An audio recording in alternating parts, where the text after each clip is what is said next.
Hi, and welcome to the show. Subscribe at kevinmd.com/podcast. Today, we welcome back Kenneth Ro, emergency physician. Today's Kevin MD article is Why Midlife Men Feel Unanchored and Exhausted. Kenneth, welcome back to the show. Hey, thanks a lot, Kevin. Great to be here. All right. So, for those who didn't get a chance to read this most recent article, tell us what this one's about. Well, this one is something that I think is a real blind spot in medicine. I think we have a couple of blind spots. One is postmenopausal women and, just getting the hormone therapy back from the black box just a few weeks ago. And we missed an opportunity for treating millions and millions of women and alleviating their symptoms. So that was a big swing and miss. I think also something that's very cogent and very applicable to both you and I and women who love their men. But there's this transition that we go through from the age of 40 to 60. And, it's been mislabeled, cliched as the midlife crisis, right? And so I think that's the problem that we have. It's just been poo-pooed in the public eye and also amongst us clinicians in medicine. So yeah, some guy's trying to intersect with his youth. So he's going to get the sports car, he's going to divorce his wife, and he's going to get the 20-year-old girlfriend. And that's all we think about. But when we really think about what a midlife transition is, we're not going to call it a crisis because it's so universal. It's something that we all have to go through. It's essentially like almost like an Erickson stage, which he does mention. But, with the Erickson stages, we just tend to stop with children. And then we don't really study what he talked about as we continued on. So, particularly as physicians, we are very focused on the first half of our lives. Yeah. We get into medical school, we achieve, we perform, we work, we put in the hours, we put in our time, and we provide for our families. And we're very comfortable in that role because that role is very defined for us. And then something happens, 5, 10, you name how many years that you've been practicing. Something happens and it's subtle, it's insidious. You start getting older, you start feeling a little bit older, but you don't really have the framework or the blueprint or the mentors to really tell you that or let you know that, well, you are in the second half of your life, which Yeah. potentially and should be the best part of your life. They do call it the golden age, but then there's all those jokes about the golden age and what that entails. So Yeah. what my article really, and it just was just several thoughts that I've been carrying around for a long time. Since we last spoke, I wrote a book called Prime: How to Win the Second Half. And that's essentially what we're going through. And as men, it's very critical. We have a culture where we're pretty ego driven, very macho. We don't want to talk about it. Anything that we feel in our body or vulnerability is weakness. Yeah. So our mantra is, you can sleep when you're dead. Carry on, push through, let's go, get out of bed, set an example for your kids and for your colleagues because you got to be tough, right? You're a man, you got to tough, man up. But what's the cost? So the cost is men in their 40s and 60s. If you look at every cause of morbidity, mortality, and death, that's where the number one cause of death, coronary artery disease, peaks. And a lot of times in a 40, 50-year-old man who has probably had undiagnosed hypertension and metabolic disorders and just basically doesn't go to the doctor. You get your colonoscope, maybe. Women get their pap smears, their mammograms. They're a lot more attuned with their bodies because their bodies are constantly changing, particularly when they hit menopause. There's just they're just much more attuneness and awareness. Us guys are more, denial, brush it off. It'll go away. It's just part of aging. We don't have a mechanism for men to really open up. And I think a lot of that is it's two-sided. It's cultural, and it's also the way our medical system is set up. Yeah. In culture, we're talking about not getting older. We're talking about anti-aging. Youth is being pursued at the expense of all the benefits, and I say all the privileges of aging, because when you wake up in the morning, it's a privilege. Hmm. And if you wake up the next morning, it's even more of a privilege. So I think we have some thought leaders that have wrote some awesome books on, such as Arthur Brooks, how we go from fluid intelligence to crystallized intelligence. And as you get older, you recognize patterns better, which makes you a better doctor. And you become wiser theoretically because you've made more mistakes Hmm. and you've learned you learn from those mistakes. And you certainly learn from a mistake much more than you learn from success. And I think culturally, we're in a culture where making mistakes is taboo. Don't make a mistake, Yeah. do no harm. And I think Catherine Schultz is one of my favorite authors who's wrote a fantastic book called On Being Wrong, which just completely changed my mindset Hmm. on how our culture is and how we really inflate the negative. Our brain is Teflon for good things and a um, stickiness for the bad things for good, and that's Hmm. that's our survivalistic brain. Oh, it's Velcro, so we're talking Velcro versus Teflon, Hmm. and and we need to be more Teflon, obviously. Another thing is in the medical system itself, Kevin. The way we've been taught to document, the way we've been taught to treat. Of course, we focus on illnesses. And what's our first intake form for any patient? It's the history and physical. Hmm. And there's no room.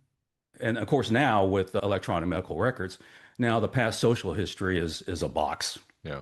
and it's usually a pre-populated box that we don't even look at. We just say, all right, yeah, it's filled out. Let's go on to the next one. What we know about men is that there's a deeper layer. A man will come in to see a doctor not because he wants to, but because there's a question. Yeah. He feels off.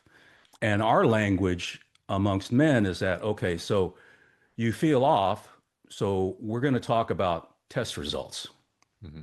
We're not going to talk about like, your past history or any past traumas or any psychosocial ramifications of how you may be feeling or your identity or your mindset.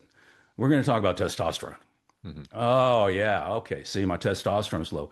That explains everything. Thank God. Thanks a lot, doc. Put me on some testosterone and I'll get out of your way.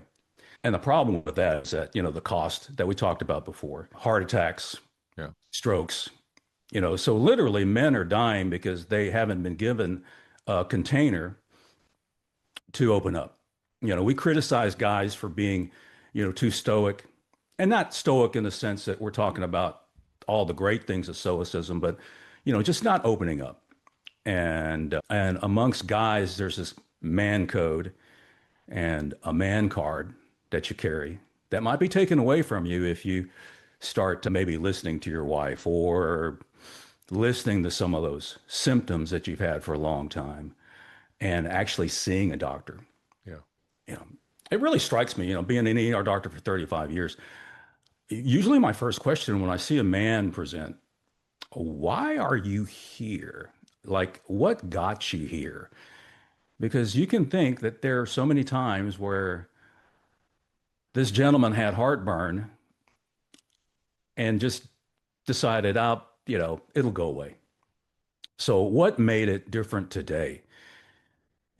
Oh, it lasted longer and I Yeah. got sweaty and you can really start tuning in. And I think a lot of it too is just getting back to the art of medicine Yeah. and the art of listening because 93% of communication is nonverbal. And intuition, gestalt, gut feeling, micro expressions, where do we put that on the H&P? Yeah. There's no place for that. Yeah. And we're missing a complete and very important component of being able to kind of bring men out of the shadows and really talk about issues that are really in their thought processes 24/7. So that's kind of what my article was Hmm. about. And we as physicians have a unique opportunity to kind of tap into that. Now, does it take 15 minutes? Do we turn into therapists? Do we talk about, their father and their mother relationship? Not at all. But all we need to do is give it that extra 1 to 2 minutes. Yeah. So there's that worsening phenomenon we always read about, the loneliness epidemic as men get older, right? Men tend not to make new friends in contrast to women. And I think that plays a big part of the role in terms of what you're talking about, the psychosocial aspect that's affecting men as they age. So talk more about that loneliness epidemic that sometimes you see that maybe even brings them to the emergency department. It's killing us. It's killing guys. I mean, Scott Galloway has a nice book out, right? Notes on Being a Man. Hmm. And he even talked about how the difference when women's husbands pass away, they actually become happier and they live longer. The converse is not true. When a man becomes a widower, he just falls off the cliff. Hmm. And the difference between life expectancy between a widow and a widower is just outstanding. It's just staggering. 1 to 2 years for a man and maybe 7 to 8 years for a woman after their partner passes away. Men need relationships more than women do because women are naturally oxytocin bounded. They will naturally reach out and feel the power and get the support and the scaffolding from other women and support groups. Men are just, that's a taboo. Hmm. You need to be able to handle it yourself, unless, and if you're not, then we're going to take away your man card. Yeah. Yeah, loneliness is killing us. And, that's the thing that it's not, where do we put loneliness on the H&P? Yeah. Yeah, I mean, it's not in the review of systems. I mean, you can probably put it down in the psychiatric, but it's not psychiatric. I mean, it's just, good common sense that we should really be more attuned to. And I think in these days, with more or less stigma on mental health and more awareness of how important relationships and close relationships are for our overall well-being. Yeah. Yeah. And the conversations that we're having about health in general, those conversations are changing for the better. Slowly but surely. We're still very time constrained, Yeah. and like I say, you look at your EMR and you're not going to have really a place to put the components that make the most difference, You mentioned so that in the emergency department, sometimes it doesn't take necessarily that much longer to uncover some of these issues. You said a few extra minutes, right? So what kind of questions do you ask them to uncover this? yeah, absolutely. I mean, one big question that's a nice open question is, so when was the last time you really felt fully alive and fully engaged in what you do? I'll ask the gentleman what he does for a living, or, ask him about his kids, his grandkids. So when was the last time you actually got down on the floor and played with your grandkids? Yeah. That gives me a couple of things. That gives me kind of an existential quick question as to where he is in the process of maybe looking at himself from an aging point of view, you know. And then number two, that gives me more of a physical, Sure. parameter where he is. Because if he's laying on the ground and playing with his grandkids, he's doing pretty well. But if he says, obviously, and most of them, oh, I'm just sitting on my chair and I'm letting them climb all over me, then that tells me another thing too. But that kind of opens up a portal where now your patient physician relationship is more personal. Yeah. It's not transactional anymore. It's relational. And I think that's huge. We're so good on the science. Kevin, the patients come in, they've already done their research, right? Yeah. In the ER, I call it Googleitis. It's not an ICD-10 code, but it should be. But they've done their research. They've looked at ChatGPT. They've already diagnosed themselves. Yeah. And but what they really haven't done is they really haven't had that deeper conversation with themselves and asked themselves, where is this abdominal pain, headache, back pain, chest pain, you name it, really coming from? I'm going to justify my ER visit by a physical symptom. But let's look deeper, and it's The physical symptom is a manifestation of something that's a lot deeper, such as loneliness. Yeah. I'll talk to the patient. Well, is this an anniversary or something? Maybe your parent passing away. And then, invariably, yeah, this is an anniversary of my younger brother passing away. I mean, and that's telling. That's telling. So when you can get that sort of depth in your interview, and like I said, very quickly, I think that changes the game dramatically because then Hmm. you build up trust, then you build up rapport. Then a guy who is just waiting to open up to somebody, I mean, it's amazing. They just gush everything out. Hmm. I mean, Hmm. it's just astounding when you see that. It's just such a surprise every single time. Like Sure. he's just been this clamped hose, just been waiting to spill this out, and he's just hasn't been given the opportunity. So, asking that question, what makes you feel alive, like you said, can uncover some of these issues that men face as they age. Now, of course, you wrote a book on the second phase of life. So, just briefly, tell us some of the things that you're doing specifically to prevent some of the issues that we're talking about today as you get older. Well, the book itself and kind of the clinical process that I use for the book. I mean, the book itself is more of it's a background story because, Yeah. I'm really into storytelling. I think that's how we connect as people. And, you know, you tell me your story, I'll tell you mine, Yeah. and then we'll know each other better. But there's an actual method that I used over a 10-year period where you can call it biohacking, you can call it optimization, you can call it a NASA experiment, an N of one. But I really cut through the noise and tried to figure out what worked for me, what didn't work for me. But through all that research, I came up with the conclusion that everybody's an individual.